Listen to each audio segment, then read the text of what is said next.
Hello, everyone, and welcome once again to Stout Field here at Fort Bliss, Texas, and the 11th edition of the World Military Women's Football Championship. I'm Ben Stokes, and we're glad you could join us once again for today's game. With 9 teams competing for the Women's Military World Cup, we turn back to action in Group B tonight with one game on tap. Coming up, it's Bahrain in its first ever Military World Cup, taking on Germany, who's won this event 3 times while finishing second on 4 occasions. On this, the 8th day of competition, we will remind you that this Military World Cup is being conducted by Conseil International du Sport Militaire. It's known in English as the International Military Sports Council, and around the world they refer to it as CISM. This year marks the 70th anniversary of CISM, which was founded in 1948 with 5 original countries. Well, talk about growth. Today, CISM has grown into the second largest multi-sport organization in the world, second only to the Olympic Games. With 138 member countries, CISM conducts more than 20 military world championships for its member nations every year. And, as it has since the beginning, their motto is friendship through sports. And today, that motto, once again, is going to be fully alive here at Fort Bliss, Texas. It is a cloudy day. Can't believe that I am saying that, but it is a cloudy day here at Fort Bliss after temperatures hovering around the century mark, 100 degrees as we came into the start of some of these games. Tonight, 83 degrees at the start of this contest. Around here, they say we will take that. It's a little bit of relief, perhaps, from the heat. Nonetheless, 83 degrees as we move towards game time at the top of the hour, 8 o'clock here in Central Time. And it's a welcome relief. You take a look at some of the clouds in the sky. Looks like rain. Had a few drops of rain earlier. And even had one bolt of lightning earlier, but that's not enough to sway this game or push it to the side. Let's go to our public address now if we can. Ladies and gentlemen, on behalf of CISM, the International Military Sports Council, welcome to Stout Field and the 8th day of competition in the 2018 World Military Women's Football Championship. As they come onto the pitch for our only game tonight, would you please welcome the 2 teams from Group B. They are the women's military teams from Bahrain and Germany. Ladies and gentlemen, at this time, will you please rise for the playing of the national anthem for Bahrain, and please remain standing for the national anthem of Germany.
Ladies and gentlemen, with the CISM motto of friendship through sports fully alive here at Fort Bliss, Texas, we wish the best for each of the teams in their challenge to win the 2018 Military World Cup. Ladies and gentlemen, we want to remind you that this championship is being conducted as a part of the Conseil International du Sport Militaire. It's known in English as the International Military Sports Council, and it's referred to around the world by its acronym CISM. With 138 member countries, CISM conducts more than 20 military world championships for its member nations each year, all under the motto of friendship through sports. This year marks the 70th anniversary of CISM, which was founded in 1948 with 5 original countries.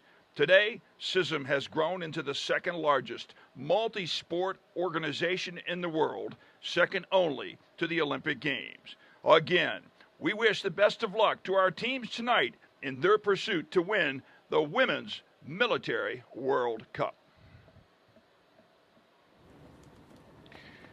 Well, we've had our opening announcements. Our officials for tonight conducting the coin toss out on the field right now, our referee, Xiu Mi from China. First assistant referee, that's going to be Don Frigen of the Netherlands. Second assistant, Sebastian Cote. And our fourth official tonight, Park Sejin from Korea. So you take a look at our officials. They're from China, the Netherlands, Canada, Korea. And you talk about bringing countries together on the international field of play. That's exactly what you see here tonight. So as the teams have returned to the sidelines to get their last-minute instructions, let's set up the starting lineups if we can. First of all, for Germany, in the goal, it's going to be Janice Lourdes.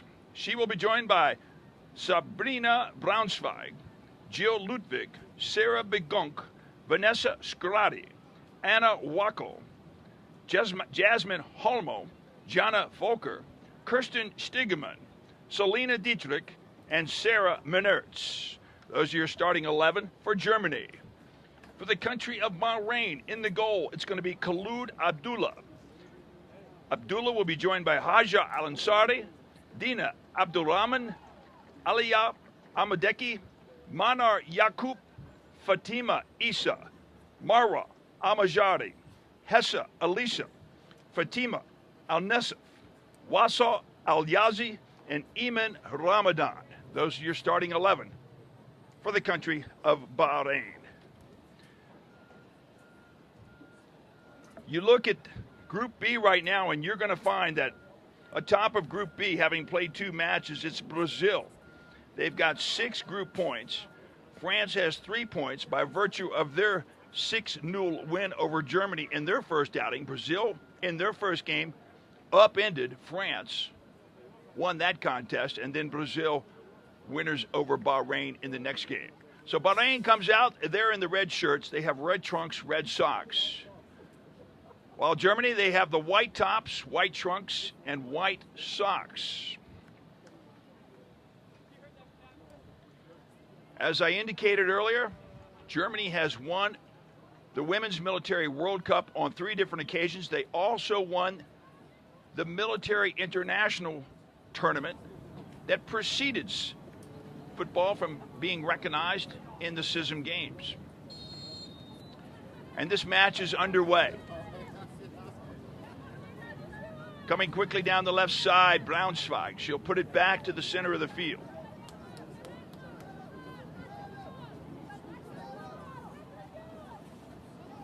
And you can hear the chatter from down on the field. It's always a good sound. Players communicating with each other. Long kick down the right side, and you see Jill Ludwig moving it forward. Passes up to Vachel. Out of bounds, so Bahrain will take over.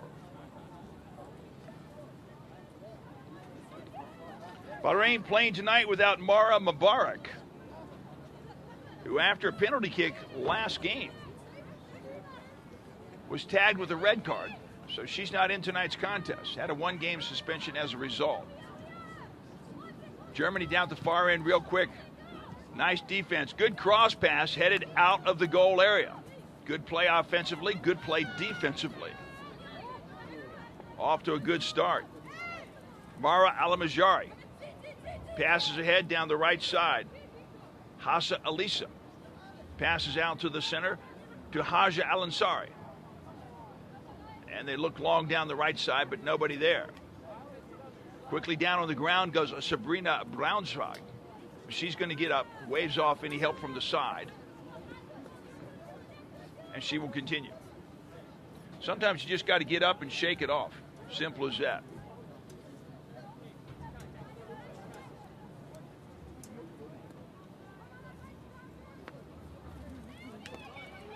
Here comes Germany. They've got the breakaway down the side. Defense gets back, and it's blocked. Defense recovered nicely that time for Bahrain. Otherwise, they were looking at going down. 0-1. Germany on the attack once again down the left side. Centered over. They miss the opportunity. Shot goes up and over the goal.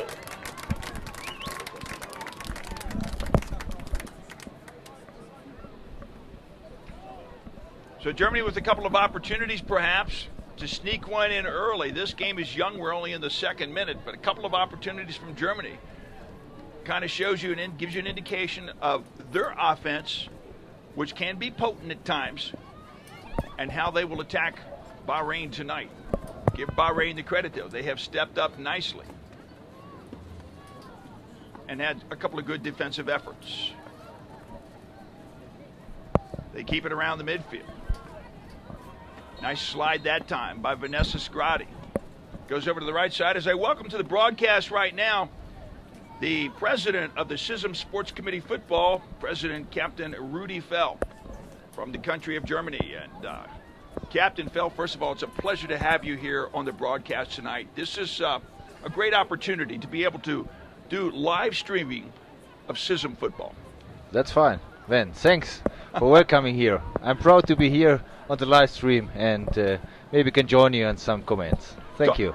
Talk about the, if you can, the CISM Sport Committee Football. We call it the CSCF, the acronym. There's the long pass downfield. Abdullah comes way out of the goal, gets a little foot on it, and then Germany's going to try to set it up again. But here will come Abdullah, way out of the goal again. She's going to have to get it and knock it out. But basically the permanent technical committee is what it is for football. What are the functions? What are the duties of this committee? If you like, on the civilian world, and you look now at the FIFA World Cup in Russia, you have also the who will make the technical aspects responsible for that. That is the FIFA. They have a commission, the same like us. It's similar like on the civilian World Cup. Germany's corner kick from the side, the header, and they will clear it there. It's the committee that handles all the technical aspects of the sport during the competition. Of course, you have the host that has to handle all the hosting aspects. Yeah. From the technical operation of the games themselves. This falls to the CISM Sport Committee Football. Yeah, you're more or less right. That it's organizational things from the host, but we looked at everything. If it's the stadium, training fields, the schedule for the competition, the duration, how we play, and all this stuff. And when you have ready this checks and you arrange it with the host, then during the competitions we overview the good running of the championship. And for that, for example, we have also, like the FIFA World Cup in Russia, a match commissioner. Each of the members in each match is a match commissioner. He is responsible for the whole match on this day. If something happens, he can stop it, he can go ahead or interfere. But so far, so good.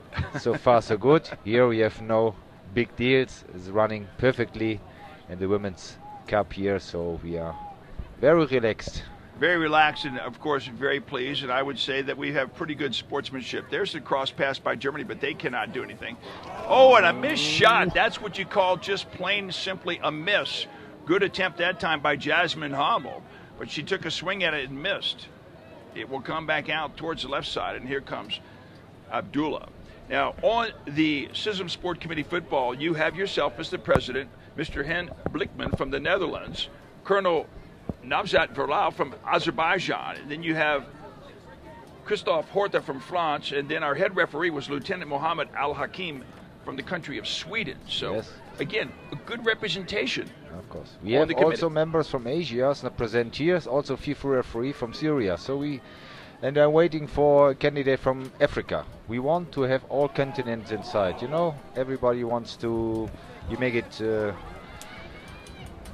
official for everybody, that everybody can use. So I'm looking for the continents. It is normal that you have it from different continents. Members in your committee makes it international and makes it official for everybody. And there's one word that you did not use, but I would say fair. It makes it fair. It gives all the continents a voice and a seat at the table when decisions are being made about football. Now, you have watched women's football grow in CISM. You have been with it for some time. How much has this grown? This is when I thinking back. Oh, long shot. It's going to go over the crossbar. That's Sarah Begonk. She's got a strong foot. We're going to talk about Germany a little bit later on, but right now I want to talk a little bit about CISM. So we started in 2000. Some friendship matches. 2001 we started the first international tournament together with England. They are not member, but we invited him. They played with us. So in this year 2000 and 2001 we start the first competition in the Netherlands, and we are happy to do it with Germany, Netherlands, Great Britain and Canada together. So we're going on, make a lot of politics. One additional thing will be that we force to bring the women's in CISM forward. Shot on the goal left side. Abdullah comes out and plays that nice. But yes, you had the demonstration sport in 2001, and from the Military International tournament, then CISM says, yes, we want to bring this into CISM.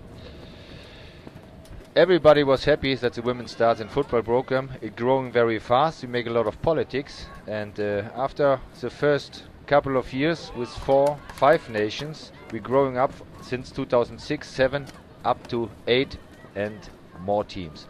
Now we are so good, we are hosting US, thanks to the US delegation, thanks to the US Department of Defense, that they host the first time with 10 teams, and we could have more. We could have more, of course. We have at the moment 16 to 18 military teams worldwide are ready to play. So you see, in 15, 16, 17 years we're growing a lot, and I'm sure it's not the end. No, you will continue to grow, and you will grow so much that even right now in Europe you have to have qualification matches in order to get here. You're right. You have 5, 6, 7 teams. So example for here, if you have 2 or 3 spots, defending champion is France, and then you have to be you have a qualification. Move down the center right now. Germany knocking on the door. Shot on goal. Good shot that time by Anna Voxel. And nice play by Abdullah that time on the save. So Germany just keeps on knocking on the door. So you have seen women's soccer grow within CISM, and of course men's football in the Military World Cup has been around for longer, and it's also very, very popular. Yeah.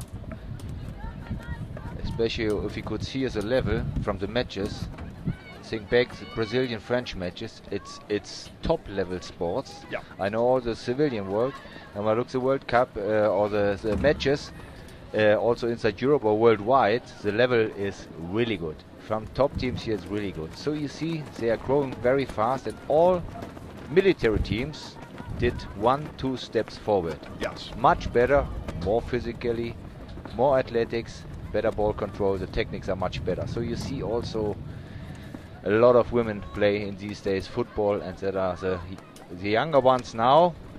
When they were down, now they are playing here, and it goes better and better. So we are coming closer to the men.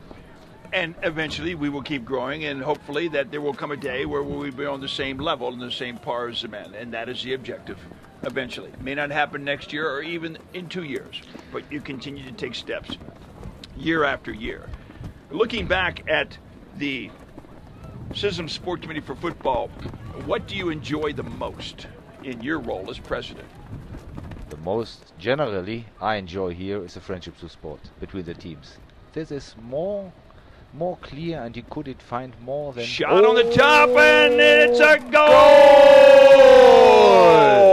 Germany! That came off of the foot of Vanessa Scrotti. It was straight away. You could see Abdullah go up, but over her hands, it snuck into the back of the goal, and Germany has scored the first goal of this match to take a 1-0 lead over Bahrain.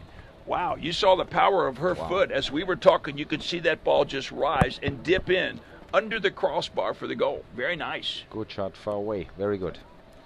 Vanessa Scrati, number 10, on the goal. She did a nice job. That is scored in the 11th minute of play, so Germany takes a 1-0 lead. So the greatest reward, and the thing perhaps, Captain Fell, that you enjoy the most might be plain and simply the friendship through sports. And it's not just on the soccer field. No. But it's within the football committee, and it's within all elements of people coming together. Military people coming together. You're right. That is a nice thing. And some of them know each other from other competitions, but I see also a lot of new faces. So a lot of teams change now. Their people inside, their ladies inside. So, but nevertheless, you could see outside of the match field, they are close beside. They are talking each other, and that is what we need. That's what it's about. Talking each other, make friendship, and have a good competition. Of course, everybody wants to play and want to be the best. But nevertheless, the other thing is 50% of them is also very important to make friendship, a good working together, and show the world how we are. And militaries can do different things, not only on the field. They can do also on the match field, on the football field, on beside. How long have you been working with the CISM Sports Committee football? This is not your first year. No. But how many years have you been doing this? I was the organizer for the World Cup Women 2003 in Germany, and then they asked me in these days, Colonel Varol, my member, he was the former president, and he asked me to join the committee because experience in organizing about football, yourself player, former coach, and so on. So I joined in 2004, 2005, next championship. And since then I stand inside, and 2016 I took over from the former president from Cameroon. He was retired, and so I took over in 2016. Former secretary, now the president. So step forward was on the right way. Had time to learn. Good things, bad things, you can analyze and see what you can make better. And in these days my committee, with also some FIFA referees inside, is a perfect team. We work really good together, and it's fun, it's happy. We are professional, we do really good work, and we are optimizing all our paperwork. So together with the organizing committee, depends on which nation hosting. Sometimes we have a little bit more to do. In US we have less to do. Very good. So breakaway for Germany down near the goal. What a play by Abdullah. And then getting the rebound, coming back on after the attempt on the goal. Very, very nice. I'm not for sure if that was Stegemann or not. That is number 17, I think. And I do think that is Kirsten Stegemann. She is a player coach. Can you see the... Oh, that's maybe number 11. Maybe that's Bachel. Yes, that's who that was. Not Stegemann. Stegemann is defending on the right side. On the right side, you see her on the right side. But 17 is correct. So that is... I have no glasses on, but I think it's correct. Let's help me with my pronunciation on this one. Bachel. If you say it in German, you would say Wachal. Wachal. Well, we will say a mixture of Germany and in English also. Yes. Meine Deutsche ist nicht so gut. Ich habe in Deutschland gewohnt für 9 Jahre. Aber wir müssen Englisch sprechen heute Abend. My English is also not so good, so I try to that everybody understands me. Yeah, you do an excellent job, and your English is much, much better than my German. Let's talk about Germany just a little bit now. You have a team. How long has this team been together? The German women's team. How long have they been together? They started in the end of 90s, 99 to 2000. And of course, no of the ladies nowadays inside. They changed 3-4 times. This team is playing here since more or less 1 year. 1 year. 1 year, 15 minutes, so very much. They also exchange, the older ones go out, the younger ones come in. Are they all assigned to the Bundeswehr Sportschule in Warndorf? No. They're assigned all around in different installations. The whole armed forces, they are coming from the south of Bavaria to the north to the coast, from east to west, everywhere in Germany. And they do, like the other ones also, 3-4 times a year for a week, or they moved on to Warendorf and had a training camp, and then there's also a selection process, some news inside, and that's how Kerstin Stegemann, she is the coach since a couple of years, and she did it very well and select the best players we have in the forces. Unfortunately, we finished our conscript army. So in the past we had a lot of top sport players inside. That means if you have 5 to 6 to 7 top sport players from the national equipe in the forces, you could imagine the level will be 2-3 times higher than now. Long shot, right side, head towards the goal. It's on the left side. You got it just a little bit wide that time. Good effort. So German Bundeswehr is no longer a conscript army. No. We finished 2010, 2011. Okay. And afterwards also the conscript for the top sport athletes from the ladies from the Bundesliga have to join. And now they can, but it's not a must. So most of them these days, first division, they pay good money, so they are not used to go to the military service. They make more money when they play Erste Division in Deutschland. Yes.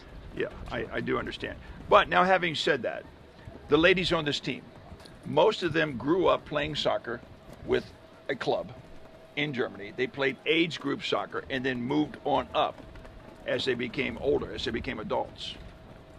Some played in some of the top divisions, and so they're very experienced, is what I'm telling you. Very experienced. Kerstin Stegemann, she's the most experienced one. He's the playing coach here. Yeah. Have more than 150 national matches for Germany. Olympia champion, she was world champion, and all this stuff. She's more than 40 and still playing here with the team. So she is really fit, most experienced, and a good example for the young players to do well. Yeah. Train hard, do a lot.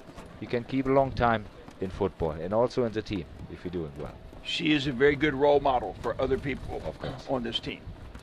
Not even in the military team, in German white. German white, correct. So the culture in Germany is very strongly a soccer culture, a football culture in Deutschland. Yeah, it is sport number one in Germany. Yeah, of course. And the women succeed now from the youth on. You see it much more. We have so much leagues in these days, so it gives a good feeling for the future. And the interesting thing about the women is the Sportverein did not recognize women's soccer until 1970. 1974, 1978, they start the first national equipe, and also in some clubs, but really on a low level. But the last 15, 20 years, it starts really. Most of the clubs, a little bit bigger clubs, have almost a women's team besides the men's team. So we are on a good way. Yeah, very much so. Now, you always had Leichtathletik, track and field, in Germany, and women could come on and do very well there. But other sports, and in particular soccer, you see the rise and the growth of women's sports. But that's a very good thing, a very, very good thing. Now, I must ask you, of course, you know I cannot let you come up here and not talk about, you know exactly what I'm getting ready to say. The Weltcup. Deutschland will not go to the next round. Yes, you're right. And why? Long shot over to the left side. Yeah, I'm interested in your thoughts on that. I know it's a big disappointment, but this was not Germany's year. Another long shot. It's going over the crossbar. You're right. You can say statistics, huh? Every former world champion go out in a preliminary round on the World Cup, but only statistic. Generally, you could see the team did not very well. There are some different options. I don't believe that it's the coach. It was the players. The players are. If you win everything in the past, the World Cup, you succeed in the last World Championships. A lot of them are the very far close to the Champions League final, so they reach everything. And then maybe they are not so hungry than other ones. Right side, shot, it bounces off the bar. Back out again, another play. Blocked one more time. Wow. Very, very fortunate was Bahrain on that. They had people in the right place at the right time that could become a wall and block those shot opportunities. They had three quick opportunities that they could not cash in on it. But they're not done. Germany continue to come. Right side, Abdullah comes out and unable to convert. The ball will go out beyond the goal line. So back to Germany, Deutschland in the Weltcup. This was a difficult time, but as you have mentioned, you can win it 1 year and then the next year, well, you're not there. And some of the big countries that we've seen, we have a player down on the field from Bahrain, but some of the big countries we have seen, Germany is not alone. Argentina also had a similar. All difficulties in the preliminary rounds, and you see, like look a country like Croatia. Sweden is also small. They do very well. They have experience now. They are working hard in the last years to come closer to. Players are international, play in England, play in Spain, everywhere. So they come also up to the level. For example, Croatia, small Belgium, and so on. They're doing well. You cannot say we win. It's easy. No. They are now up to the level, and it's hard for the big nations. They have to fight to come forward. You must put your FIFA hat on and say that it may not be so good for Germany, but it is good for soccer. It's good for soccer. Not even always the same teams, the nations in front. It's good for soccer, of course. So getting up after taking the fall was Manar Yacoub. Yacoub got a yellow card against the game in Brazil. No yellow card on that one, but she's going to go off just to kind of catch her wind a little bit to the side, get some water, and then she will come back.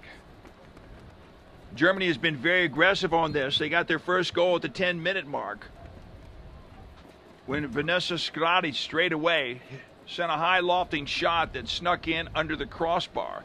So Germany leads 1-0.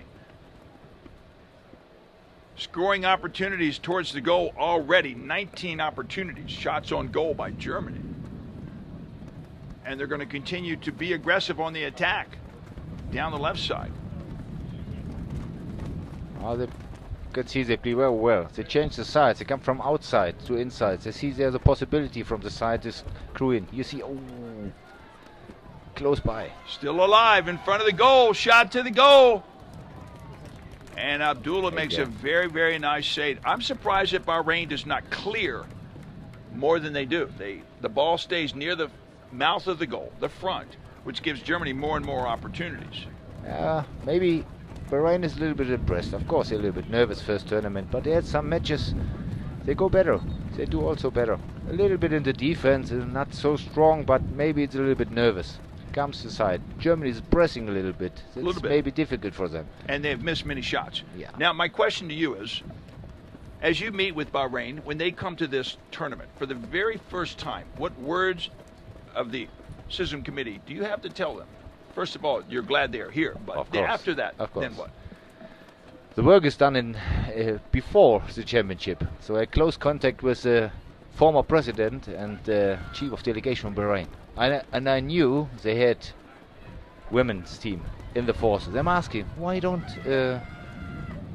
participate in the women? Yeah, why we don't? You are right. I said, let's come. 10 Nations Cup in the US. And they promised me, okay, we will come through, we will take part. And it's happened. And I'm happy that they are here. We need a different continent. It's unfortunately Cameroon is not here. That would be nice. Then we had all the continents here representing CISM. That would be nice. And Bahrain, the only team from the Mideast. You're right. The Kingdom of Bahrain. Yes. And they have teams, and they can compete. If they train hard, they see here's a level. You will see they succeed. They will train more and will go better in the next years for sure. They told me Bahrain, here's a shot down towards the left side. Abdullah will come out. She will dive on the ball very, very quickly to take another shot opportunity away. But when I was talking to the coaches from Bahrain, asking them what they expected, they said, we want to learn, we want to see what the other teams have and how they approach the game. So it's very much of a learning experience for Bahrain. in this competition. Of course, it's new for them in this competition, but nevertheless, so far I could say it's good that they are here. They do a very good job. Friendly team, very nice. Yellow card.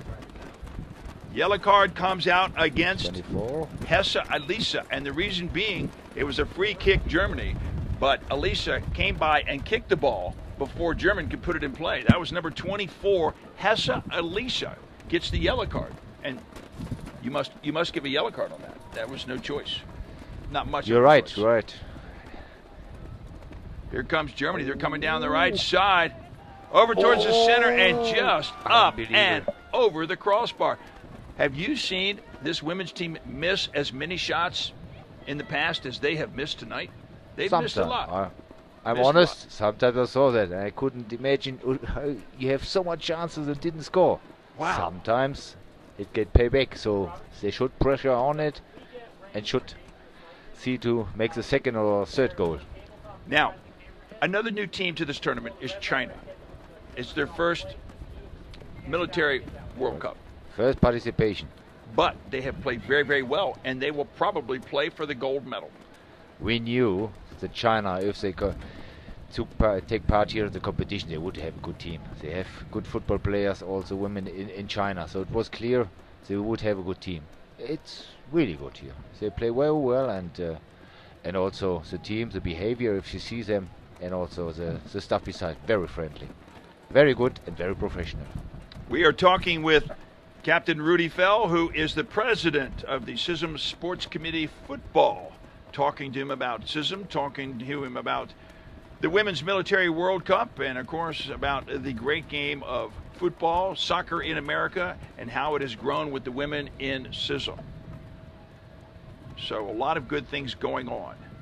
And right now, Bahrain would love to get the ball back and see if they could do something with it. We're in the 28th minute now, which leads me to believe we may not be far from a water break. Germany will come to the right side. Long shot. Not actually a shot, but a good leading pass near the center. Still under the control of Germany, and that one just misses. Clipping the far post and possibly rattling in, but that was not the case. Instead, it will go to the other side. And I talked about the water break, and here it comes. That was it. And I want to say right now, Captain Rudy Fell, thank you so much for being with us here during this first half. We thoroughly enjoyed it. I appreciate your insight, and I appreciate your looks onto the game. You'll stay with us through the remainder of this first half, can you? We'll see. Let me check with my guys from committee if if they give me the time to be with you then. Okay. Thank you very much for your good comments, and hopefully later on, maybe I'll come back. As they say auf Deutsch, es freut mich, ja. Es hat mich gefreut, mich mit dir zu unterhalten. Vielen Dank. Vielen Dank. Thank you very much, Ben.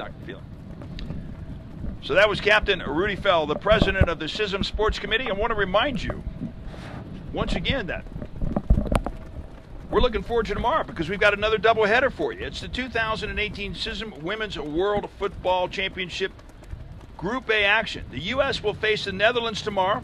That's going to be at 6:30 Mountain Time. And then the evening's second match kicks off at 11 p.m. Eastern, 9 p.m. Mountain Time.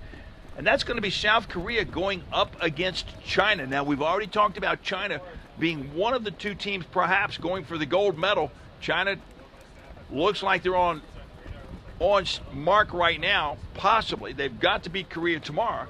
But it looks like they could be on a march right now into the gold medal match. Now, that gold medal match, which is most likely going to come against Brazil, that's going to be at 7 p.m. Mountain Time on the 3rd of July. The runner-up in each Group A and Group B, that's also going to be on 3rd of July. The bronze medal match, that's going to be at 10 o'clock in the morning Mountain Time. So in this, the 8th day of the Women's Military World Cup, the cream is really starting to rise to the top. And in Group A, China and Korea have set themselves apart. And in Group B, Brazil has set itself apart. That's the way it seems to be lining up right now. As we've had the water break at about the 29-minute mark, and it's 1-0. Deutschland.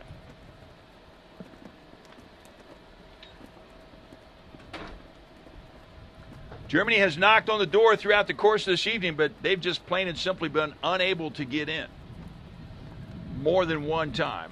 Credit some good goal play by Khalid Abdullah. So here it comes down the left side. And nice diving play that time. That was by Haja Al-Ansari.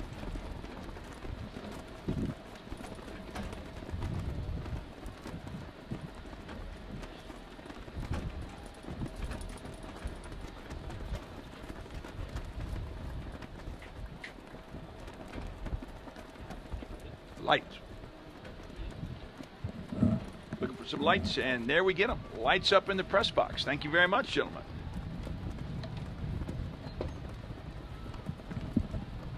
Afraid to look away from the field for too long because Germany is, well, they have quick strike capability. They can strike quickly. And there's Janice Lars. We have not called her name that much, but she is a very experienced goalkeeper and has done a good job in the goal for Germany throughout. Left side, that is Anna Voxel.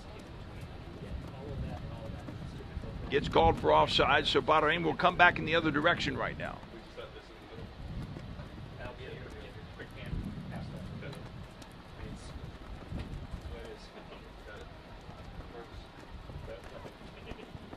Back in the center. Nice lead pass by Hamel. Hamel comes back at it again. This time she will go to the center of the field. Passes just a little bit behind, but playing it back even further is Scotty. Scotty has the only goal in this game for Deutschland. Deutschland likes to come back and set it up back on their side of the field, and then they're going to move it forward. Left side, Jasmine Hamel. Nice play in the middle that time by Jana Volker. Passes up by Jill Ludwig. And beaten on the challenge was Sarah Meners that time on the other side. Credit Bahrain. I really enjoy, I like to watch Bahrain step into the action. They really don't back down. I appreciate that. I respect that very, very much.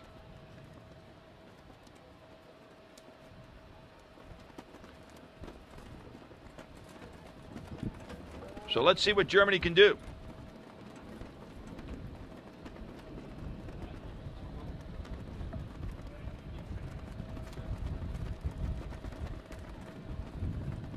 All the way on the right side. Can they cross it and find a spot to put it in? And Khalid Abdullah will take it and hit the ground.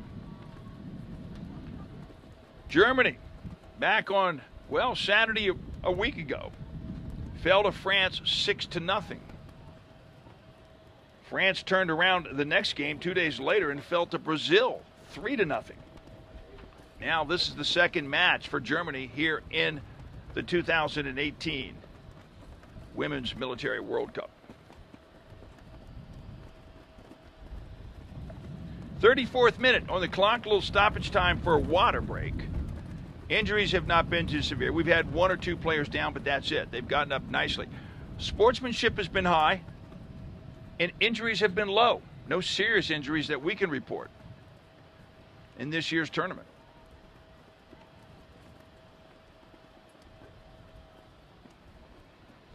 So coming over to our side of the field for the throw-in, Haja Al-Ansari. Off the head of Jasmine Hamel. Al-Ansari throws it deep. Germany back on defense. Three strong defenders with the wing on this side, plus midfielders playing back as well. Looking for the lane up the left side.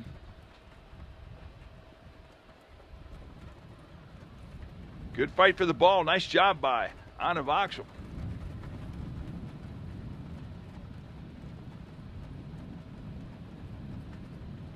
Tie up in the center of the field.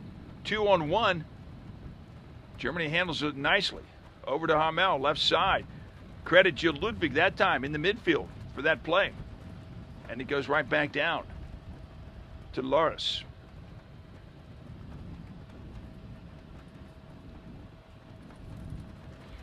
Had the pleasure of talking earlier we might get him back too with the president of the CISM Sport Committee Football. That was Captain Rudy Fell. And I made the comment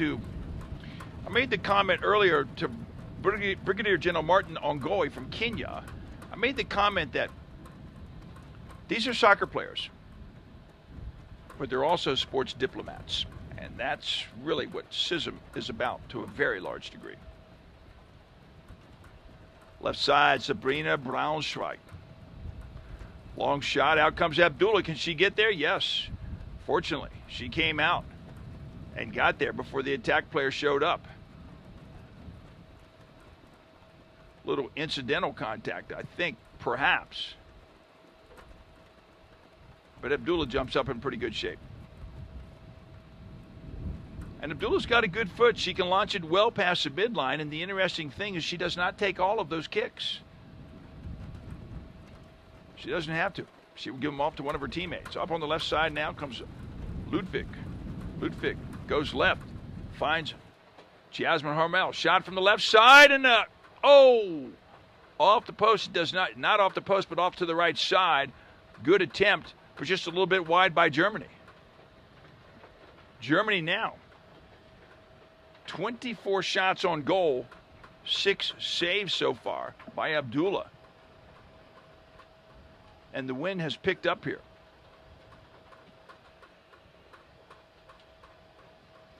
Temperature 83 degrees when we started, and the corner flags, well, they're just liable to blow out of the ground. That's how quick those corner flags are blowing.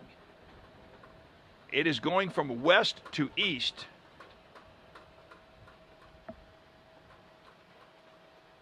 And when the ball gets up in the air, the wind is going to play havoc with that. So you have to take that into consideration.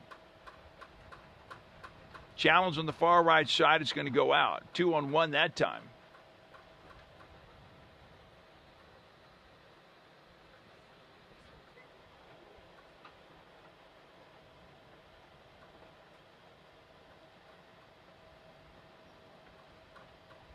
And it's going to be a corner kick for Bahrain.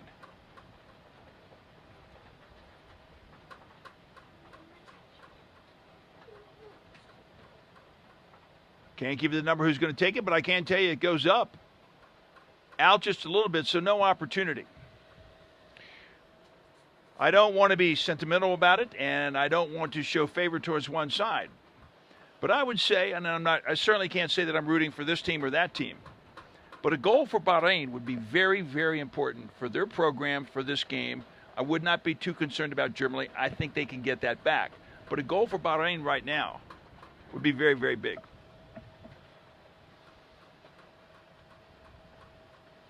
Here comes Germany, center of the field. Long, long leading pass down the left side. Wind held that one up a little bit. Sarah Begunk down the left side in the center. Beautiful pass that time by Voxel. Right side, a race to the ball. Stays in. Challenged by Bahrain. Nice defense. Long, long shot from the leading pass, I should say, from the right side. Comes over to Hamel and then back out to Ludwig. Ludwig looking on the goal, but she will leave it to the right side.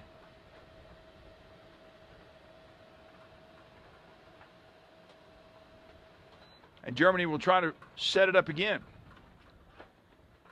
Our latest report on the weather finds it to be 69 degrees Fahrenheit, 21 degrees Celsius. Our reports say the winds are blowing at 13 miles an hour, but I'm going to say they're going to be blowing from 13 to 20 miles an hour, with gust up to 20 miles an hour. That's 21 kilometers an hour. Germany right side, but nice defense that time by Bahrain. Oh, Ludwig tried to launch one. And stepping in the way was Aliyah Amadeki. And Amadeki took that one pretty much in the center of the body, and she goes down to the turf. That was a full-on thrust that time on a hard kick. But Amadeki catches her wind, gets back up on her feet. She's ready to go. I've seen a lot of good challenges so far tonight between these two teams and have also seen some stellar play by the defense of Bahrain. Cross kick a little too far, all the way over to the near side. Tracking it down nicely, Bigunk. Begunk will center it. Nobody there. Bahrain will try to take over, and then shot down low by Scotty. Scotty unable to get her second goal tonight. She's got the first one as Germany has a 1-0 lead right now in the 41 minute of regulation time. Win behind the back of Khalud Abdullah, and she will just send the ball long. And it goes all the way out without anybody touching it at the far end. Looking at the weather in and around this area, I can't exactly tell where the map is that I might be looking at, but there is rain in Texas. And there seems to be rain really kind of all around the area, so I don't, all around this area, I should say. So I don't want to say that we're going to be free of rain. I am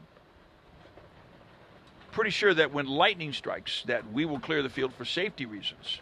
We will have an official's timeout. But when it rains, well, soccer is like some of the other sports. They don't clear out because of the rain. A little water, a little mud, never hurt anybody. But this is a synthetic turf. So we don't see puddles. We should not see puddles down the floor. The turf could get slippery, but we will play on, as they like to say.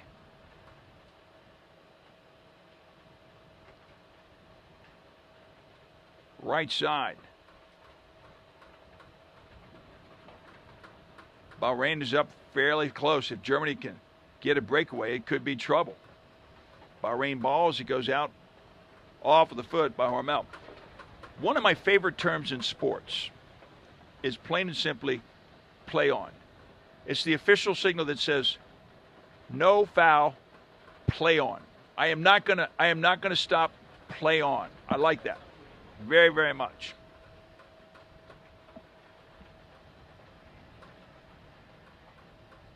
Wind blowing briskly.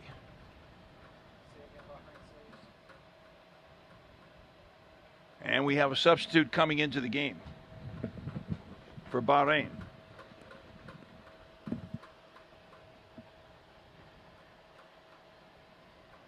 And I am looking at either dust or rain. I think it's dust that's blowing across the field at about, well, maybe at about 30-foot elevation.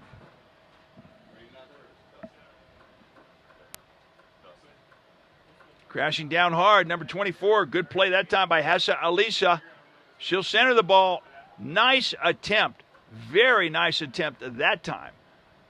But no good as it sails back over the bar. That was, have to get a number on that player. But that was a great attempt.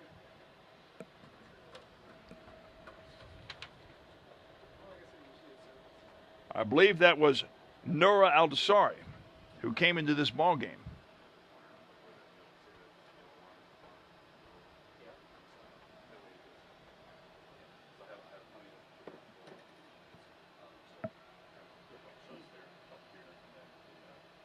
And a collision near midfield. Up pops the German player, and the Bahrain player still down on the ground. Cannot get a number on that, but popping up very nicely was Begunk.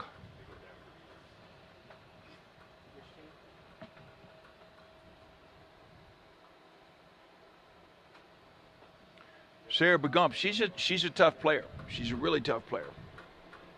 And strong player for Germany. So Germany will have the free kick. Yellow card number 3, Bahrain.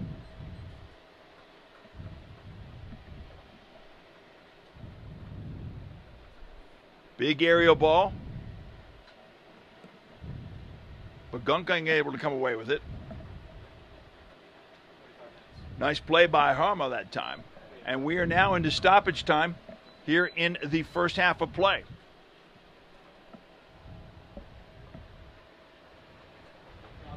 I see our fourth official going back on the table. I'm not for sure if he put up the time indicator or not, but I would guess 1 to 2 minutes of stoppage time. That's my guess.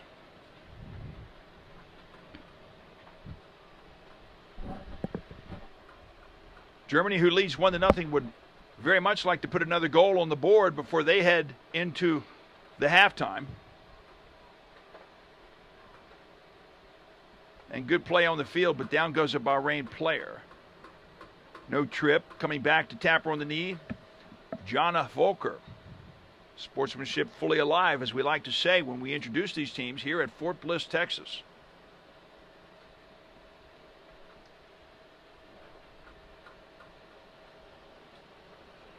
Good, low, hard driving kick. Nice header that time to get it back upfield by Scotty. Bahrain in the center of the field. Nobody on the right side. A couple of players on the left. Germany will chase it down, and there's a collision. Two players down on the field. One of them is Hessa Alisa. German player pops back up to her feet.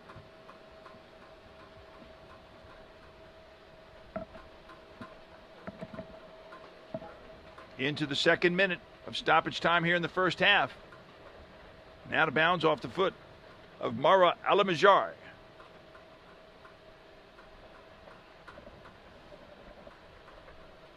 Scotty's going to kick it back. It goes back to Selena Dietrich. Have not called Dietrich's name that much. And that's because the ball has been down at the other end of the field most of the evening. Germany has threatened to score multiple occasions, but has only come away with one goal so far as they lead 1-0.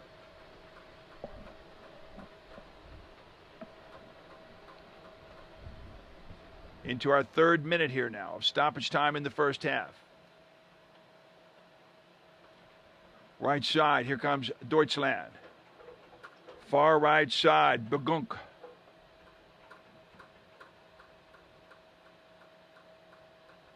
Begunk can run. She does not get tired. Challenge in the center. Braunschweig.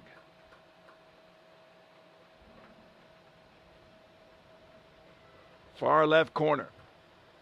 And it's going to go out of bounds. Cross the end line.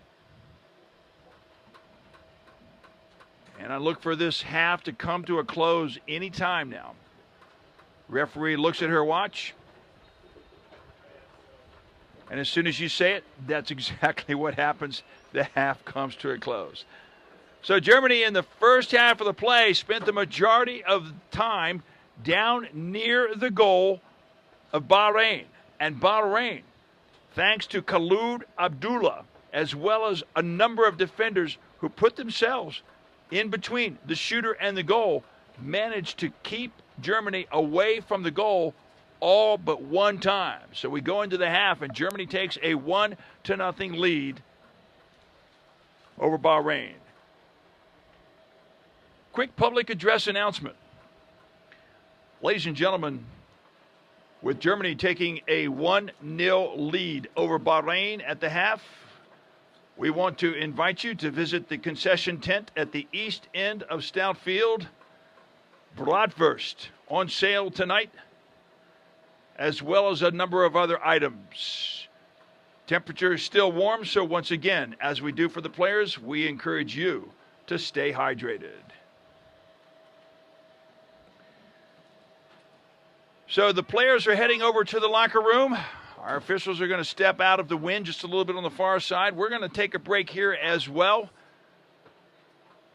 But before we do so, we want to remind you that, well, we're looking forward to tomorrow because we got another doubleheader for you. Tomorrow night at 6:30 Mountain Time, the U.S. will go against the Netherlands, their final game in group play for each of these teams. And then in the second match tomorrow night at 9 p.m. Mountain Time, South Korea will go up against China. That match to determine who will come out of Group A to represent Group A in the gold medal match. Remember, you can visit Armed Forces Sports social media channels like Facebook and Twitter for our latest live stream information. And as always, visit armedforcesports.com for the latest match schedules. So you score at the half. You've got Germany 1, Bahrain 0. We're going to step aside. We'll be back with second half action roughly 12 minutes from now.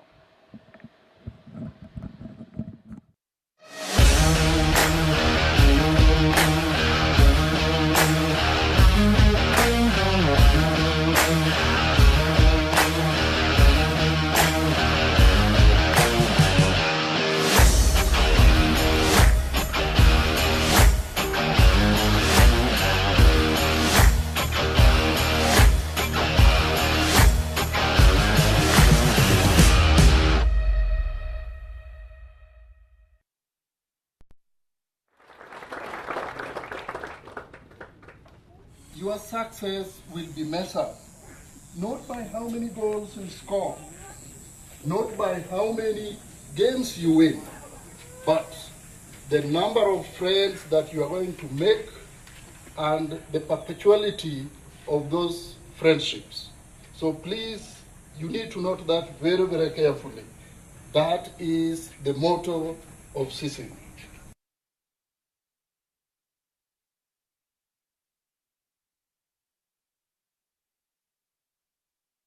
As a nation and as a military, we are proud to continue the valuable traditions of promoting peace and friendship through sport. It's quite interesting and worth noting that General John Pershing, no stranger to Fort Bliss, as he served here earlier before he went to World War I, would be the force behind attempts to break down cultural and political barriers and promote friendship and morale among servicemen through sport as far back as 1919. It was his foresight and vision, recognizing the value of sport, that eventually led to the establishment of the CISM. And now, nearly a century later, we still strive for peace and harmony among the nations and recognize the value of the International Military Sports Council and moving nations closer to that lofty goal. So let us continue this tradition of friendly competition, sportsmanship, and camaraderie. May the friendships that will last a lifetime be established over the next 2 weeks, and may the best team win.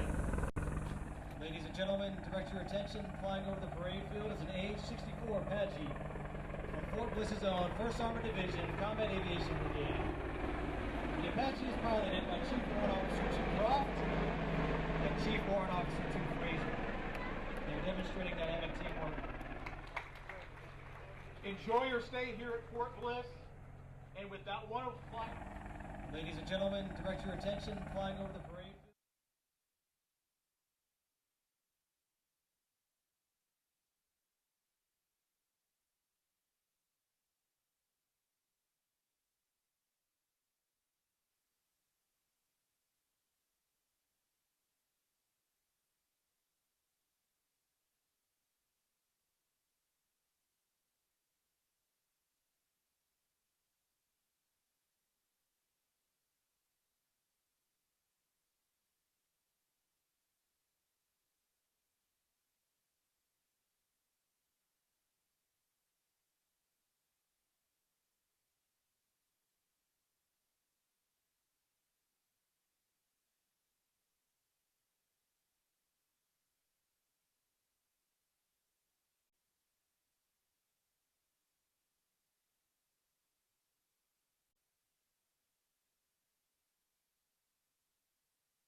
Welcome back to Stout Field, everyone, as we get set for the second half of action. And the only game tonight here in Group B between Bahrain in the red jerseys, red trunks, and red socks, and the country of Germany. White tops, white pants, white socks. And as a result of the goal by Vanessa Scrotti at the 10-minute mark in the first half, we get set for play here in the second half with Deutschland leading Bahrain 1-0. Second half is underway, and as we get underway, I want to welcome back to the broadcast booth Captain Rudy Fell, who is the president of the CISM Sports Committee Football. We had a chance to chat during the first half, and we'll continue this conversation as we go through the second half. And Captain Fell, halftime, 1-0, Germany in the lead. What are your thoughts about the first half with Germany? If you see the match, you could see the Germans normally had a lot of chances. They missed a lot of chances. 10, 12 very good chances. Keeper does very well, but nevertheless they should score. They had the possibility to shoot minimum 1 or 2 more goals. Yes, but generally it's interesting because 1-0 is also close by, so you see Bahrain fighting to come close to the Germans. So for the match it's good, not too much goals in the beginning, so everybody is forced to do more, and they like to do it to the Germans same and score. I do not think that this match will stand the way it is right now. No. 1-0. No. I really don't. Germany, 26 shots on goal, 10 saves from Khalid Abdullah from Bahrain. So it's just a matter of time. And at the half, I'm not for sure what the German coach had to say, but it was probably don't stop doing what you're doing, because eventually we continue to do this, we will score. You see what the Germans do. They're forcing the Bahrains go forward, not in the back, not waiting, go through the ball very fast and pressure them that they cannot play very good balls to get the ball back and hopefully use the wind a little bit to go forward, because they have a little bit advantage now, a little bit more backwind than the Bahrainis. Yes. They have the wind behind them now, does Germany. It blows from west to east here. Down the far left side comes Deutschland. Deep to the corner. Looks for the cross pass. It's not there, but nice defense that time by Manar Jakub. Now, is this your first trip to Fort Bliss? No. I was in December here. I had the pleasure and the honor to be here for the pre-start visit in December. And it was nice in December. I had here more or less German weather. I had rain, I had snow. I couldn't believe that it would be in El Paso snowing, but it does. It did. And now you come back here this summer in June. No snow, but sehr warm, as they like to say. Yeah. Very in the moment it's comfortable. It's really comfortable. Tonight it is comfortable. Tonight it is very comfortable. Now there is a Deutsche Sportschule here. There is a German unit stationed at Fort Bliss. And You're a right. number of German soldiers who are here. Several of them. We had much more in the past. Now I think it's around about 80, 85. And some on the courses, some more. So most of them, I think, will be here to support the German team. And this is our Andy.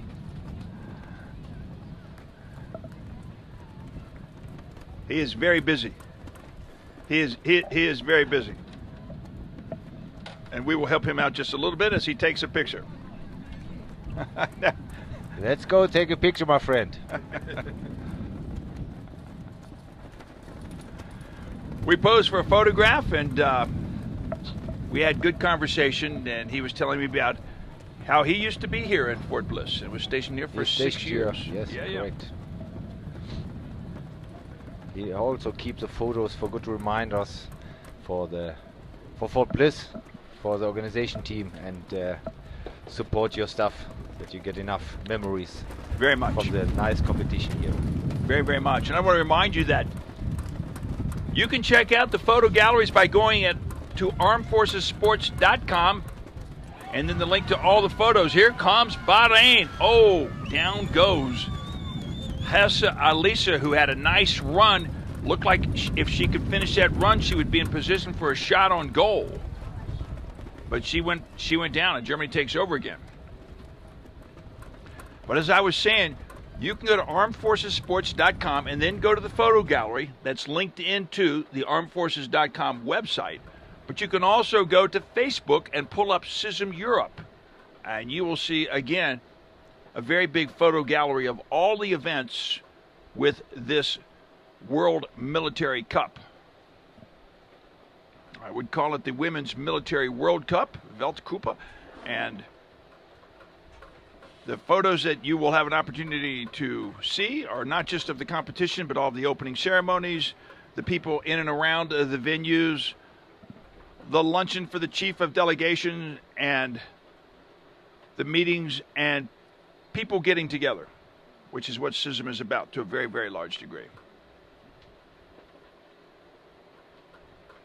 And you see the communication going out on the field right now. Alaya Amadeki trying to direct traffic in the midfield for Bahrain. So Bahrain does better. They trust in themselves. They go more forward. You see they come closer to the German goal. So they have more trust in themselves now in the second half. I think you're they see correct. the possibility to have a chance to score.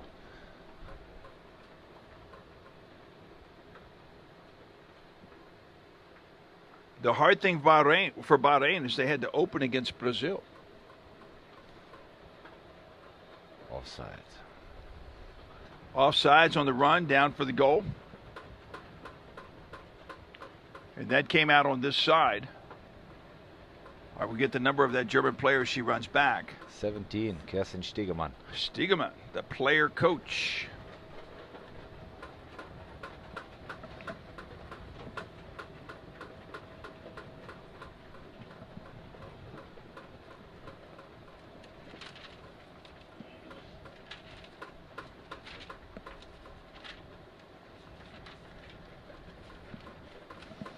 I had the opportunity to sit down and talk with Kerstin Stegemann, the player coach. She's been to 3 World Games and has played in this competition for 8 times. She played in 6 divisions. Has been playing with the Germans when they won gold here in 2008, and then when they won the gold medal again in 2012. It was You're right. Kerstin Stegemann who helped lead that effort for Germany Yes. during those years.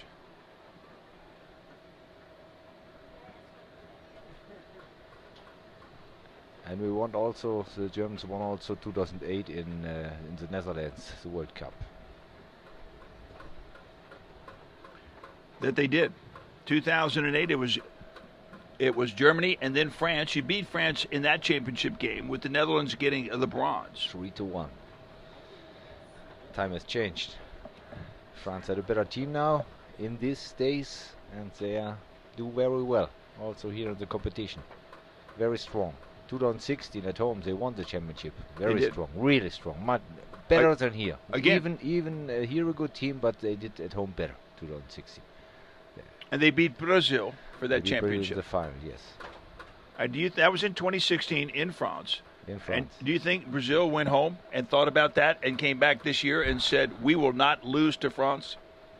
That's the case. That's the case. They learned do better. The other teams succeeded and goes stronger. So I thought it looks like it looked like in France they can make it, but France was too strong at home. They were really too strong at home. They had no chance in the final. Well, France came here hoping to defend their title. Yes. But it was a surprise that Brazil comes up with so a strong team. They're really impressive. They were very impressive, was Brazil. When I saw them transition from offense into defense and defense into offense with long leading passes and playing both sides of this field, I was very impressed by With a lot Brazil. of speed. Very high technical skills, and the forward is very good. Very good. And we have a player down for Bahrain. See if we can't get the number on that. The trainer has not come out yet.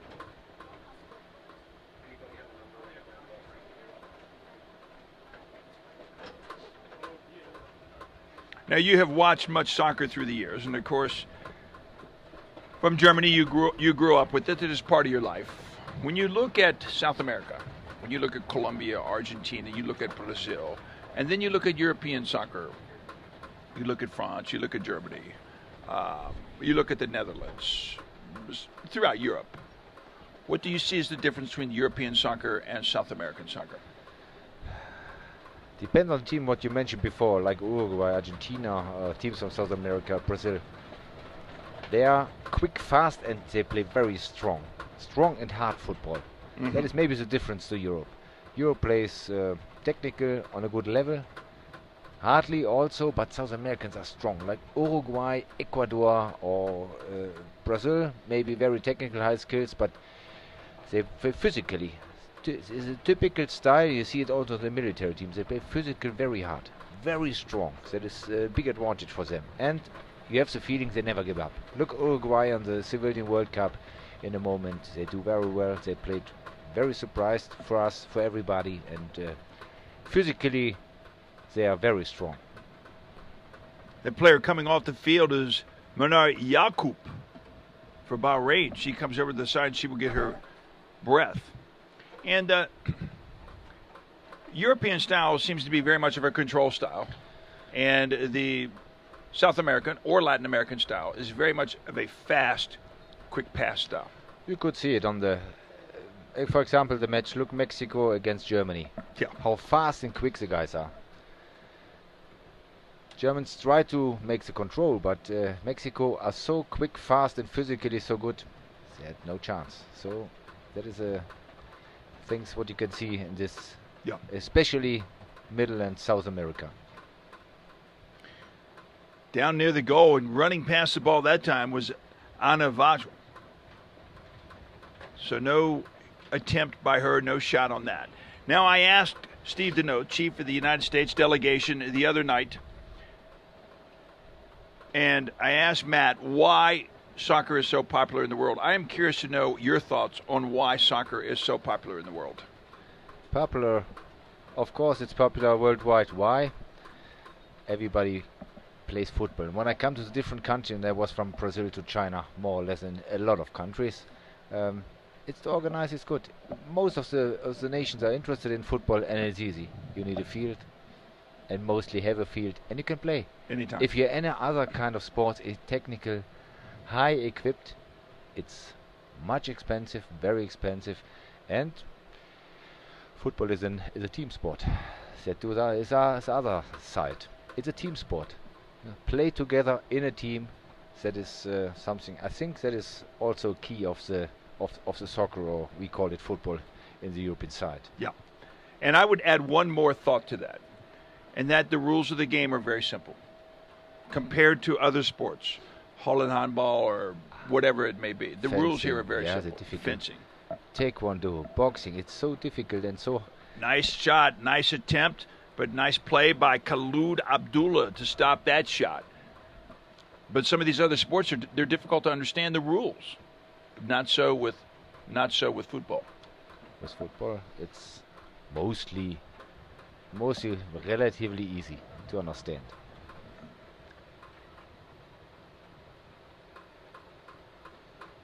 And we talked about this briefly the other night. The headsets that the officials wear allow them to talk with each other. And of course, when you were in the World Cup, you will have other communication in your headset.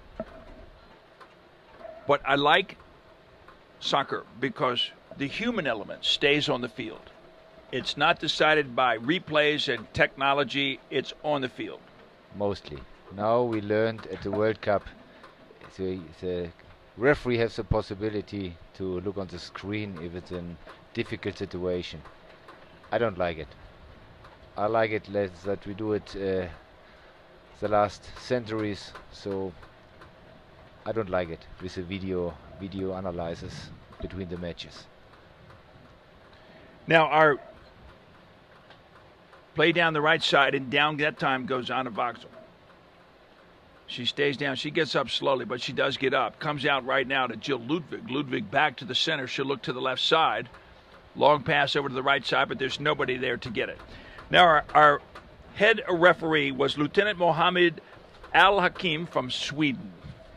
And I thought he has done a very fine job. He has had to depart this competition, but he laid a good foundation and a good network for these officials that we have working. Tell me what you look for in a good football official. A good football official for me. First of all, you start.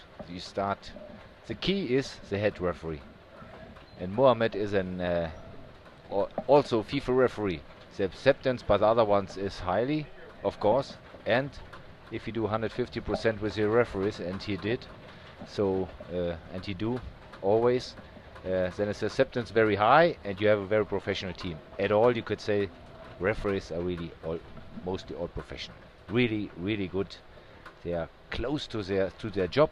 They do 100%, and also you could see besides the field, when you meet them at the hotel or where else, they are always professional. So describe the qualities and the skills that they must Yes. have. You must have the understanding of the rules. I understand that. But beyond that, what must that good official have?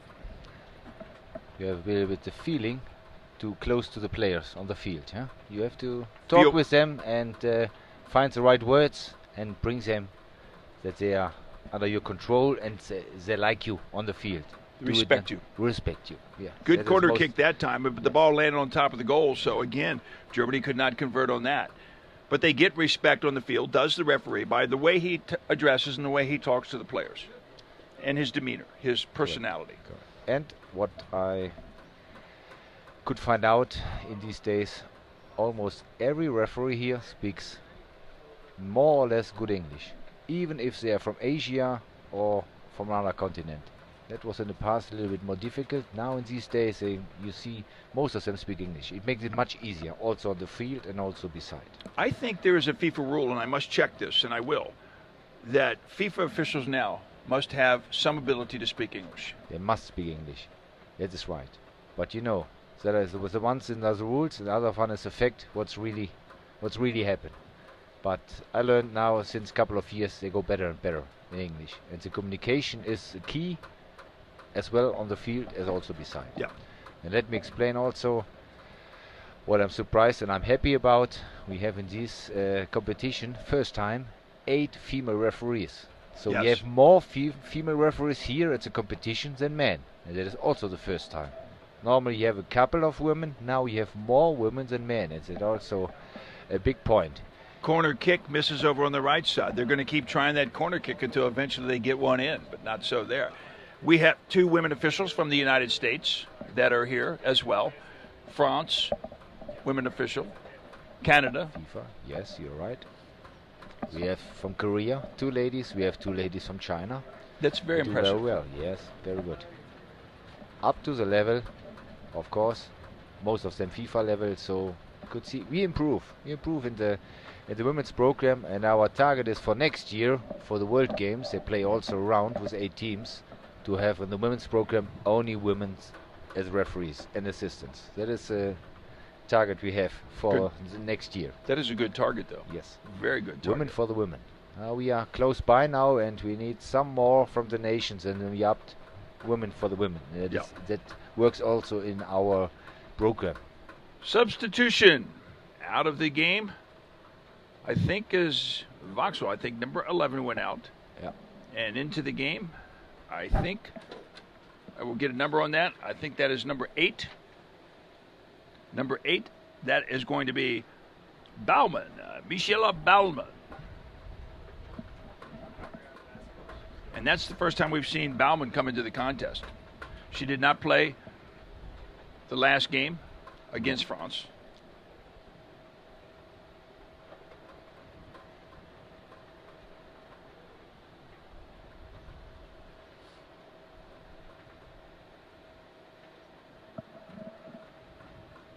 Have many of your players been to America before from Germany? Is this the first time for some of these players? Most of them, it's the first time for as military or a soccer player here in the US. Maybe they are on holiday here, but for in duty for their country, playing for the military team, for most of them, it's the first time.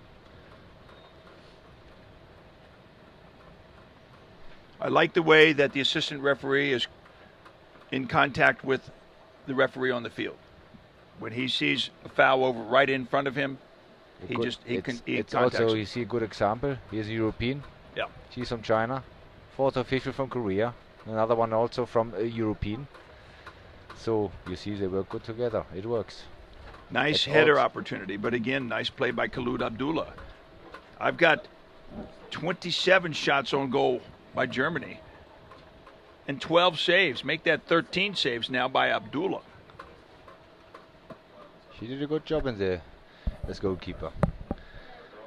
Save for his nation some good balls. Otherwise it could be scored 3-0. But she make it. She did good.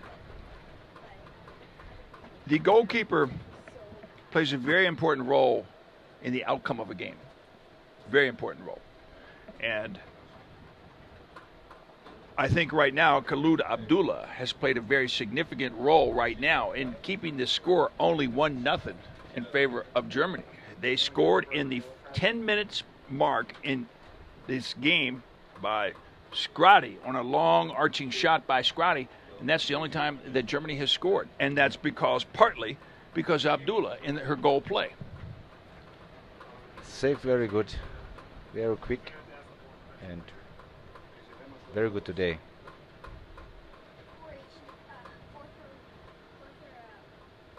And the keeper is important. He's important. He's more or less the first defender in the backward.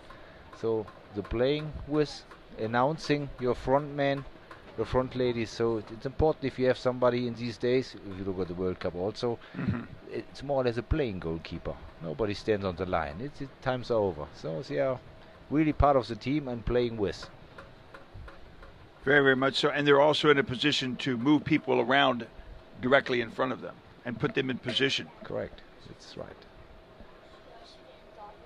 And it comes down to the other side. Janice Loris touches the ball for the first time in this half.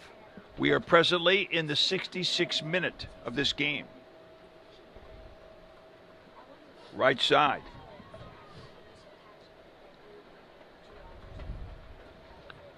Four yellow cards administered so far in this ball game.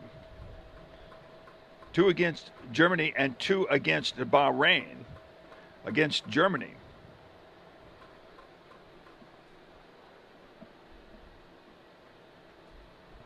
First one came out at the 44 minute, and the second one came out against Hamel. That was in the 65 minute. And then against Bahrain, Hessa Elisa picked up one in the 26 minute and the 65 minute. That was number 15 for Bahrain, who got the yellow card. And I'm not for sure who that is. It's not Mubarak. It's not Mubarak, because Mubarak has been suspended for this game as virtue of a red card from the last game. 15 is out. She has a red card. She's out. Must be not 15. Not 15. It's not 15. So Abdullah will have the goal kick deep down in her territory.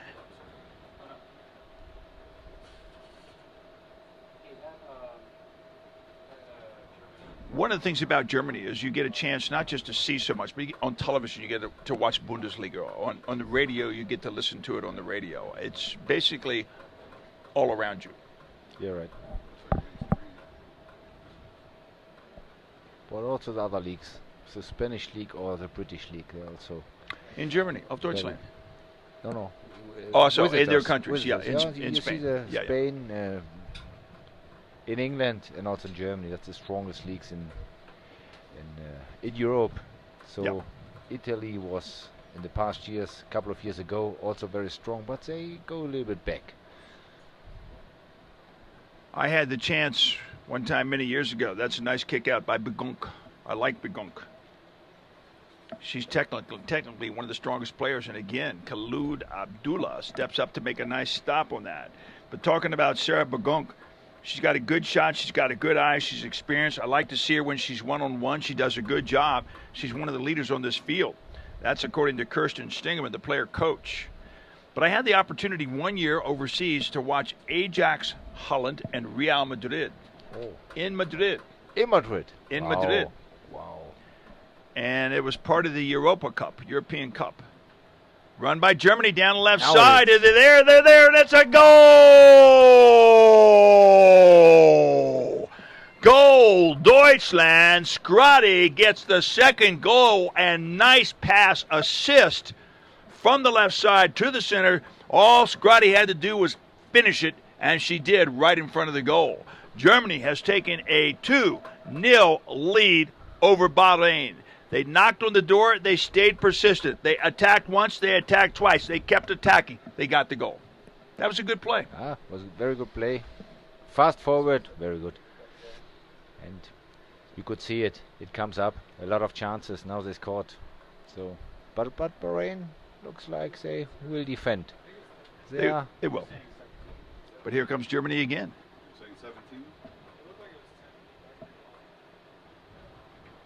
I think that was 10 on the goal, if my eyes were correct. We're saying it's here in 17. I saw 10. You're saying 17. He said 17 on the radio. I saw 10. We saw 10. I saw 10. 17.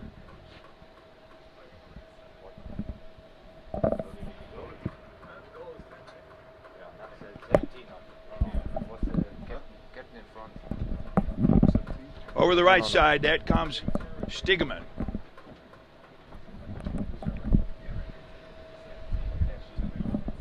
So we're going to give credit to Scotty on that goal.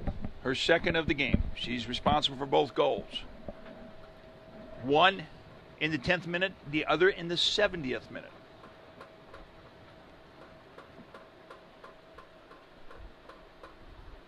Nice play by Bahrain.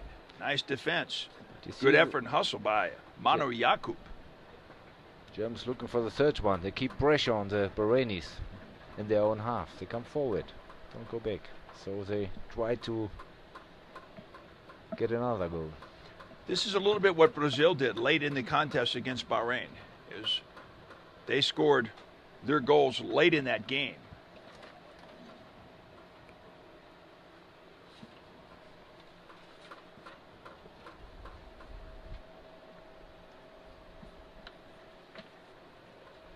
Brazil led 3-0 in the half.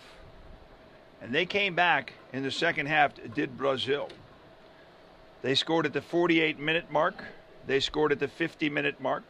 48-minute mark. 82nd, 84th, 65th minute mark. And they scored late in that contest. And by that time, they had worn Bahrain down.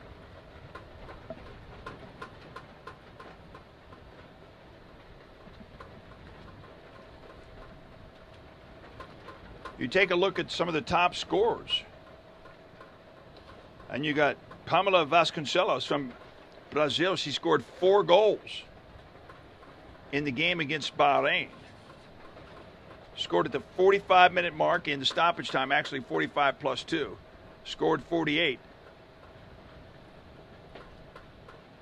And we've got a player down on the field. Scored in the stoppage time twice in the 90 plus 2 and the 90 plus 4. So she's got 5 goals as the leading scorer, top scorer in this competition. See who's down in the middle of the field right now for Bahrain. See if I can't get a number. She's blocked right now by Fatima Issa, number 14.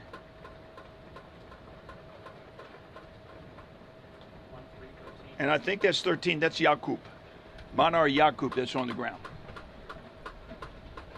And they're going to bring the stretcher out. And the stretch is always for precaution. That's not that the player may need it or will need it, but it's possible. You don't know. Safety first. Safety first. We're seeing like this big cloud go across. And the wind is blowing right now roughly 32 kilometers per hour, 20 miles per hour. That is, temperatures down to 81 degrees Fahrenheit, 27 degrees Celsius.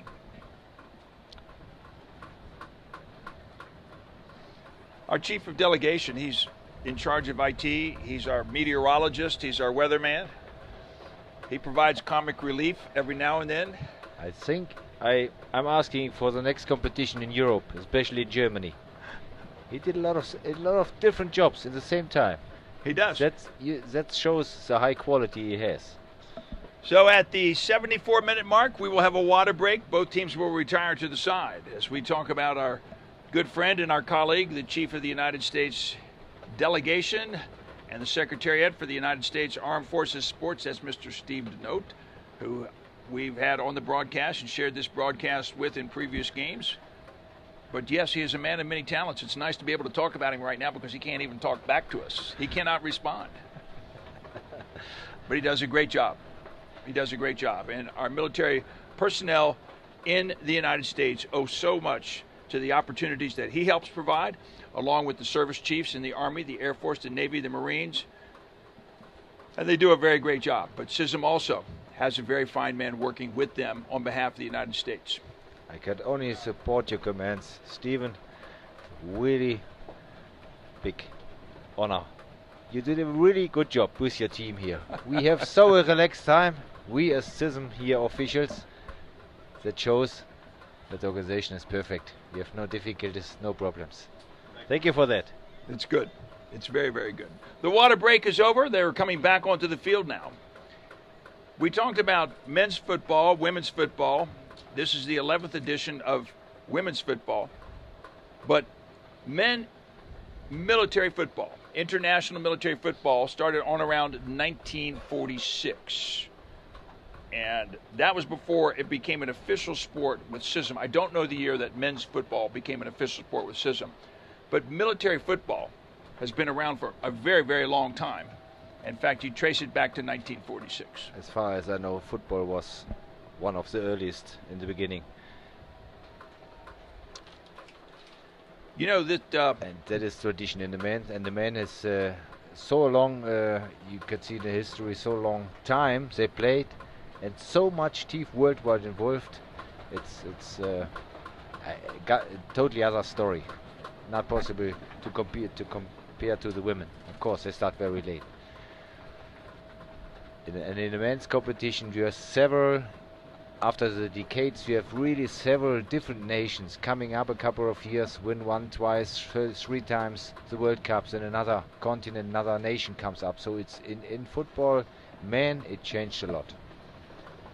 Well, they played the first CISM competition with men's soccer in 1948. So this is the 70th anniversary for men. It's the 70th anniversary for CISM. Correct. CISM founded by 5 countries in 1948. Do you know those 5 countries? Of course. It was the Netherlands, the France, the Belgium, Luxembourg, and of course Denmark. Last but not least. They are the 5 founding nations in these days. And we celebrate this year in February in Nice. There was the founding fathers meeting in Nice, and we are there for celebration in February. Very nice. German player goes down on the field. She's going to pop up quickly. That's Ludwig. And you got another offsides call. You said Belgium, Denmark, France, Luxembourg, and the Netherlands? Correct, of course. Those are your 5 countries that started CISM in 1948.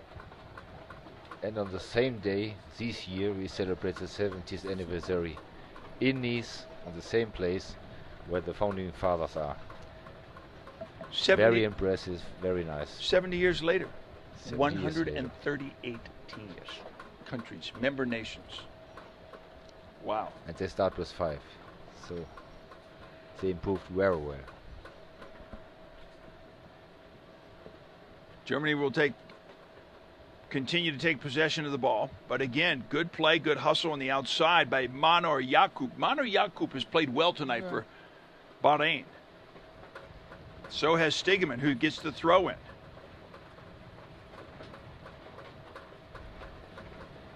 Ludwig back to Stegeman. She was looking for the left foot opportunity, but no one to go to. Instead, they will go over to the far left side. Looking to center, there's the lead. It's blocked nicely this time by Bahrain, and Germany will try to reset it now.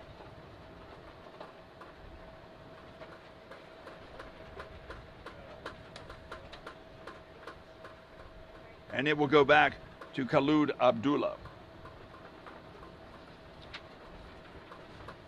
Germany looks alone near the goal. Offside. Abdullah comes out. Very, very nice.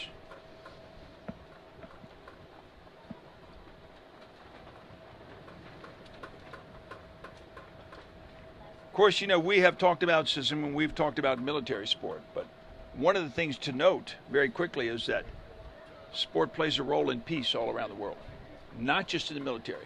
Not in the military, but throughout the world. We are a big community to live this motto in sport and peace.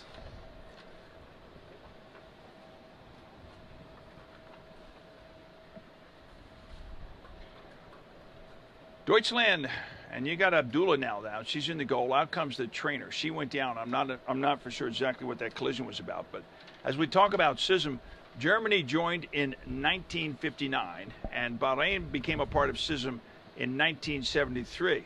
Interestingly enough, the Allied forces in Europe that were there in 1948 realized that it was time to broaden. I hate to go the Marshall Plan on you, but they broadened it in so many ways. They figured they had to include sports. So the United States became a part of CISM in 1951. So those are among the early countries. Yes, that is right. We joined 1959 for Germany in these days. Also very early, after the Second World War. Very close to, they joined also in Lahore in Pakistan, 1959.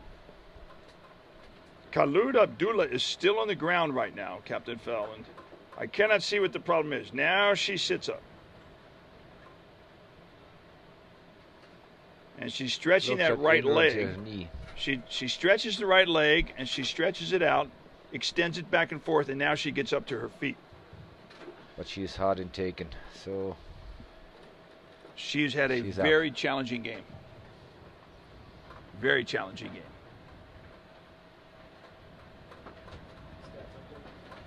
So 81st minute of regulation time, some stoppage time to be added both for the water as well as for the injury timeout. And Bahrain will launch it. You see the ball being kicked into the wind. It stopped. And it stops in the air. It stopped nearly in the air, correct. It's of course a big advantage for the Germans. But it's not easy to play against the wind. And it's strong wind. Oh, breakaway. Straight shot on, and what another great play by Khalid Abdullah. Very good save. Wow. Right now, tonight. She's the best player, definitely, for Bahrain. That's what I was getting ready to say. For sure. Tonight, she's the best player for Bahrain. They skipped a lot of balls. Very good saves. Right side, they find the pass in the center. The dribble.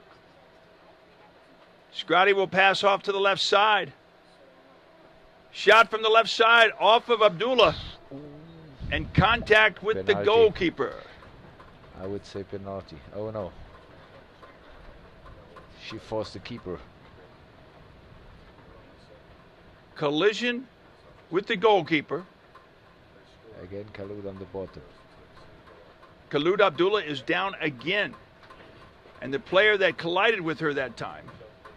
That's Vanessa Schrade, the German striker. No, that was 19. That was number 19 for Deutschland. And that was the substitute who came into this game. Eileen Schultz. So, Khalid Abdullah. I don't think Schultz got a card on that. Did you see? She tried to catch it. He was a little bit faster on the ball. Number 19 came a little bit too late, but couldn't stop, so they had a collision. But I will credit our official because he stood right in front of her, right in front of Schultz. Good view. And warned her and said, "You must play under control."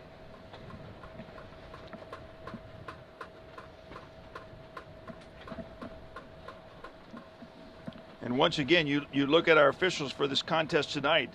That is Sio Mi, our referee on the field, who I think has done a very nice job. Very good. Everything under control. And also the linesmen do good jobs, the assistants. Yes, that is. So far, no wrong signs or false sides, so he did it very well. Offside was offside. You could see it was very clear, so it's a good team. Working very good. Very nice. Abdullah is back up on her feet, and she's back in the goal. Challenge on the far right side, Haja Al-Ansari. Could not get it away. And so Germany will bring it upfield again. Jill Ludwig. Lead pass towards the center, knocked away.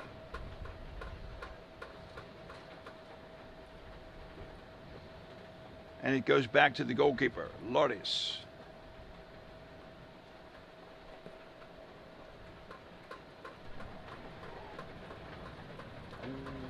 Move down the field, good pass. Abdullah comes out and over the head. Again. Wow.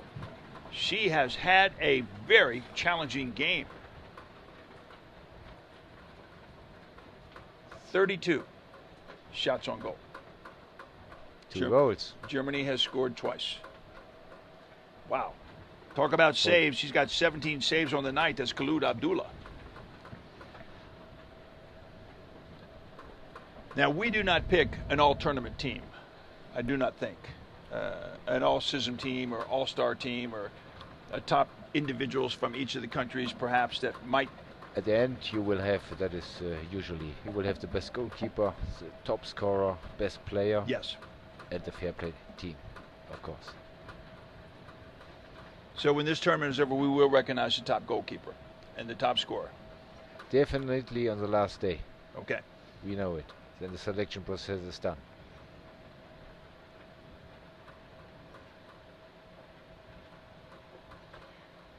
Well, there may be some better goalkeepers, but nobody has been challenged and tested more tonight, perhaps, than Khaloud Abdullah. Canada has also a goalkeeper. Really strong. Tested a lot. But she does very well. But Bahrain, goalkeeper, do it the same style. Very good. Very good. Saves a lot of good for her team. 86 minute, 2-0 Deutschland. Contact in the field. Jill Ludwig, very strong player. Stiegemann, the player coach, right side. She centers easily. Goes into Schultz. Looks in the center once again. Scrotty's there, but Bahrain will boot it away. Push from behind, and the call is made. It gets very physical out there sometimes. If it's later on, it goes sometimes physically. That's right. But you could see it's hard for Bahrain to defend not only Germany, to defend the wind. Yes. It's strong, so yes. They get tired. Yes. To run against the wind. And the ball will stops always. If you not play on the bottom, if you play high, it comes directly back. So it's not easy to play for them. Of course, we recognize the winner of every match. But along with that, we have to recognize the heart of the opponent. And right now, Bahrain has played with much, much heart in this ballgame. They brought a lot in. And it's physically hard for them today. They have to relax tomorrow a lot because on Sunday they have the next match, like us also. But they did a lot of today.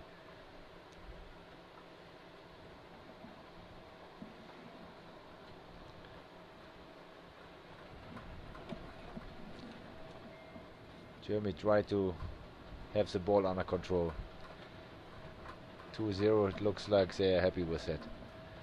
They It's make starting not to look as like much that, yeah. pressure as they did it in the beginning of the second half, so they stopped a little bit. They're waiting and see that Bahrain has no chance to come out because the wind is second. They are looking the second wind defender. right in their face, and the ball goes up, and it does not even go half the distance to the midfield line. Ludwig gets bumped around. She stays on her feet, goes to the inside.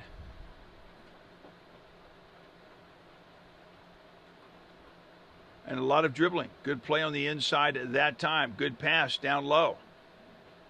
Ludwig will launch one towards the goal. The deflection, Abdullah comes up with it. We're looking forward to tomorrow because we've got another doubleheader for you. 2018 CISM World Football Championship marches on with Group A action as the U.S. faces the Netherlands. That's at 6:30 p.m. Mountain Time, right here from Stout Field. Then the evening second match will kick off at 9 p.m. Mountain Time here in El Paso, Texas, when South Korea will go up against China. Germany again, left side. Nice defensive effort by Bahrain. Remember, visit Armed Forces Sports social media channels like Facebook and Twitter for our latest live stream information. And as always, visit armedforcesports.com for the latest match schedules. From the corner, header opportunity, back to the center, another header, shot on goal. Oh, and it bounces around just in front of the mouth of the goal. A foot a leg, unbelievable. Finally they get it out. They have done that more than once tonight. You're right. Very often. Too often. Too often. But the ball is still in. Still in. So we are into stoppage time, and the indication is 3 minutes of stoppage time. Menert's long shot, and there's Abdullah once again. Now, Menertz can take the shot, and she can take it long because the wind is at her back, and that ball will carry, and if it catches the wind just right, it can sneak into the goal. But I think your point was well taken that Germany will take the 2-0 lead right now, and they will play very cautiously. And it's easily enough for them. Yes. In the Bahrain half, they get tired of the wind of the opposite team, and the German have it. Take it easy now. Stay in the half of Bahrain and waiting for the closing of the match.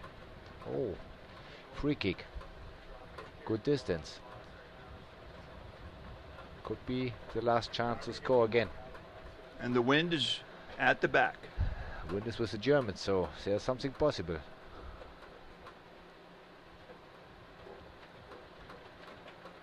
Free kick, direct kick. From Vanessa Scrudder, number 10. Scrotty will be trying for her 3rd goal of this game.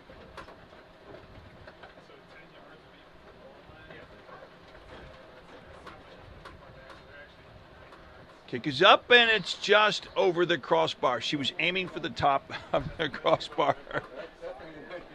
And that one, the wind took it and shot it like it was coming from a cannon.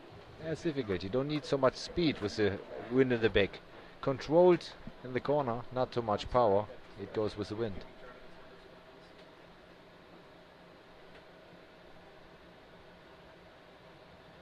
So about 1 more minute left in his stoppage time. And Germany in front of Bahrain, 2-0. Stiegelman standing out on the field next to Fatima Isa in the center of the field. And I have to comment on the sportsmanship. I think the sportsmanship and fair play has been very nice tonight. Very good. You could see not much yellow cards. If I count directly, it was 1, maybe 2. I think it's only 1. So that shows it was a fair match. Not hard. Very good. But nevertheless interesting. Very, very interesting. Right side. Bahrain coming in quickly. Aliyah Amadeki. And there is the whistle that ends this game as Germany has defeated Bahrain in Group B action by the score of 2-0. It has been Germany all night long knocking on the door of Bahrain. Unofficially, we have 37 shots on goal by Germany. Wow. But we've also got unofficially 21 saves by Khaloud Abdullah. Abdullah did not do it by herself. She had a good defensive wall in front of her. The ball took some good bounces too, and some of the German shots went wide. But Germany all night long could only get in that goal 2 times.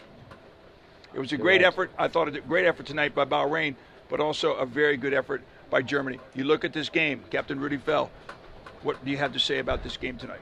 I would say the right team wins. Germany had more chances, of course, but Bahrain did very well. They defend very good. The defense was good, especially the goalkeeper did a really, really good job today. So 2-0, maybe it could be 3-0, but in the end, best team won. That's correct, but Bahrain did a very good job today, and they were on the level. They compete more or less on the level like the other teams also. And that is impressive, and it's nice for the first participation in the World Championship, so I'm confident in the future they will stay and play with us in the next World Championships.